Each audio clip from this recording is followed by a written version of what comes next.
Jangan lupa subscribe channel Jejak Country, like dan komen agar tidak ketinggalan dengan info-info menarik dari channel ini.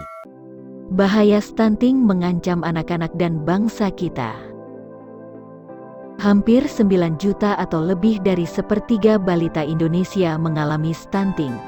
Di Asia Tenggara, hanya Timor Leste yang memiliki angka stunting lebih tinggi dari Indonesia, sementara Laos dan Kamboja kini lebih rendah dari Indonesia. Stunting adalah ketika balita lebih pendek dari standar tinggi badan seumurnya. Stunting disebabkan oleh kekurangan gizi dalam waktu yang lama pada 1000 hari pertama kehidupannya, dari janin sampai anak berusia 2 tahun. Perkembangan otak dan fisik pada balita stunting menjadi terhambat, bahkan mereka rentan terhadap penyakit. Akibatnya, anak stunting cenderung sulit berprestasi ketika dewasa.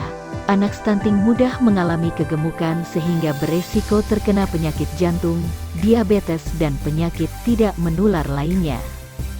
Kelak di usia produktifnya, anak stunting berpenghasilan 20% lebih rendah daripada mereka yang tumbuh optimal. Stunting dapat menurunkan produk domestik bruto negara sebesar 3%. Bagi Indonesia, kerugian akibat stunting mencapai sekitar 300 triliun per tahun, namun masih ada harapan dan jalan keluar. Stunting bisa dicegah dengan memastikan kesehatan dan kecukupan gizi pada 1000 hari pertama kehidupan. Dimulai dari sini sampai anak berusia 2 tahun ini bisa dicapai bila ibu hamil makan makanan yang bergizi seimbang, terutama makanan bersumber protein hewani agar janin sehat dan bayi lahir selamat. Ibu memberi bayinya ASI saja selama 6 bulan pertama, lalu melanjutkan dengan yang seperti makanan pendamping ASI dengan jumlah frekuensi dan keberagaman yang cukup.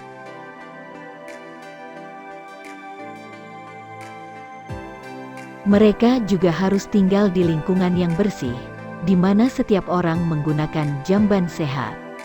Agar kondisi ini terwujud, keluarga dan masyarakat perlu dukungan. Pemerintah perlu merevitalisasi posyandu sebagai sarana pendidikan gizi dan sarana pemantauan tumbuh kembang balita. Melatih para petugas kesehatan dan kader, agar mampu mendidik masyarakat, memberi tablet tambah darah untuk ibu hamil serta vitamin A dan obat cacing untuk balita, memfasilitasi masyarakat agar setiap keluarga memiliki dan menggunakan jamban sehat, serta mendidik masyarakat agar dapat mengolah dan menyimpan air minum yang aman. Semua program ini adalah investasi yang sangat menguntungkan.